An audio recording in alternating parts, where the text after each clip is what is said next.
Ọlọ́run rẹ̀ ní fi yín sílẹ̀. Ǹjẹ́ ó ní àwọn kankan tẹ́ ti bá ṣe àwo orin papọ̀? Kò tí ì sí rárá. Ǹjẹ́ ẹ ní mind láti bá anybody ṣe àwo orin papọ̀? Tí Ọlọ́run tó bá gbà fún mi. Okay, let's assume pé Ọlọ́run kò gbà fún yín. Àwọn olè ní mind. Mo ń wo evangelist Tọ́pẹ́ Àlàbí. Sister mi nu. Sister mi wọ́n láwọn fẹ́ bá yín ṣe orin o. Mo ti gbé sí orí. As my role model. Gbogbo àgbáyé. Wọ́n sì máa pè mí pé Dorcas. So mo ń wò wọ́n as my role model. Mo ní tí Ọlọ́run bá gbà fún mi láti bá wọn ṣe orin papọ̀. Evangelist Bukola Akínadé Ṣẹ̀wẹ̀lẹ̀ Jésù. Mo ń wò wọ́n as my role model. Tí Ọlọ́run bá gbà fún mi. Àwọn méjèèjì yìí ẹ̀gbọ́n ni wọ́n jẹ́ fún mi. A dẹ̀ close náà.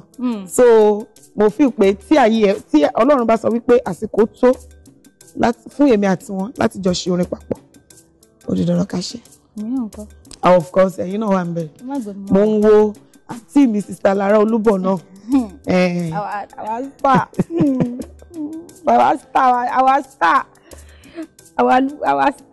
Our good apology. Ẹ ṣé. Now, wọ́n ní kẹ́ sọ gangan báwo ni ìrìn àjò ìgbédìde ògo yín báwo ló ṣe bẹ̀rẹ̀ wọnú ẹ̀mí? Yàtọ̀ sí ká mú ìtàn ìgbésí ayé yín bó ṣe bẹ̀rẹ̀ ká gbé sẹ́gbẹ́ kan sí i. Ká mú ti mọ́mì yín pé ọ̀rọ̀ yín ló gbé wọn lọ sínú sẹ̀lẹ̀ ká fi sẹ́gbẹ́ kan. Ẹ̀yin gangan alára. Kí ẹ ṣe pé ẹ̀kọ́ dédé já wọnú ìgbàgbọ́ lọ́jọ́ kan ni. Gẹ́gẹ́ bí mo yẹ sọ, inú ìgbàgbọ́ la bí mi sí. Inú ìgbàgbọ́ láti tọ́ mi. Even though dáàdi mi bí mo sọ pé Muslim ni wọ́n. Ṣùgbọ́n mi ò fi ọjọ́ kan báyìí practice ẹ̀ torí mi ò gbé ọ̀dọ̀ wọn rárá. Ọ̀dọ̀ màmá tí mo gbé lady evangelist ni wọ́n. She's late now. So mi ò mo wà nínú ìgbàgbọ́ yìí láti kékeré ni mo ti wà nínú ìgbàgbọ́ tí mo dẹ̀ ti mọ ẹni tá à ń pè ní Jésù. Tí mo ti dá Jésù mọ̀ láti kékeré mi ni. Gbogbo ẹ̀yin tèmi nínú ilé. Wọ́n ní àwọn dá Jésù mọ̀ láti kékeré wọn.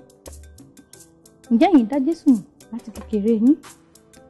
Ǹjẹ́ ẹ̀yin fi Jésù àti ọ̀rọ̀ Ọlọ́run jẹ́ fi bọ́ àwọn ọmọ yín nínú ilé? Bàbá ń bẹ láàfin rẹ̀ tó ń ṣọlá. Arúgbó ọjọ́ ń bẹ láàfin rẹ̀ tó ń ṣògo.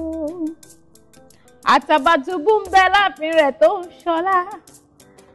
Bàbá mi ń bẹ láàfin rẹ̀ tó ń ṣògo. Wọ́n láwọn dá Jésù mọ̀ láti kékeré. Àǹtí mi mọ̀ bóyá mọ̀ Sister Bísí Àlùkò Aláwìyé. Wọ́n kọ orin kan. Orin yẹn ló wá sí mi lórí bẹ́ẹ̀ ṣe ń sọ̀rọ̀ lẹ́ẹ̀kan yẹn.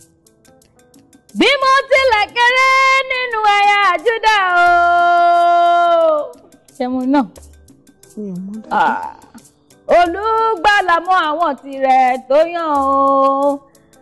Sister Bísí Àlùkò tẹ́ bá gbọ́ mi nílùú Àkúrẹ́ orin yìí ni mò ń kọ ní ìsìn. Bóyá ará Àkúrẹ́ tẹ́ jẹ́ olólùfẹ́ wọn ẹ máa bá sọ fún wọn ní 9 mẹ́wàá wípé kán máa múra sílẹ̀ wọ́n ń bọ̀ lórí ètò Miliki Express.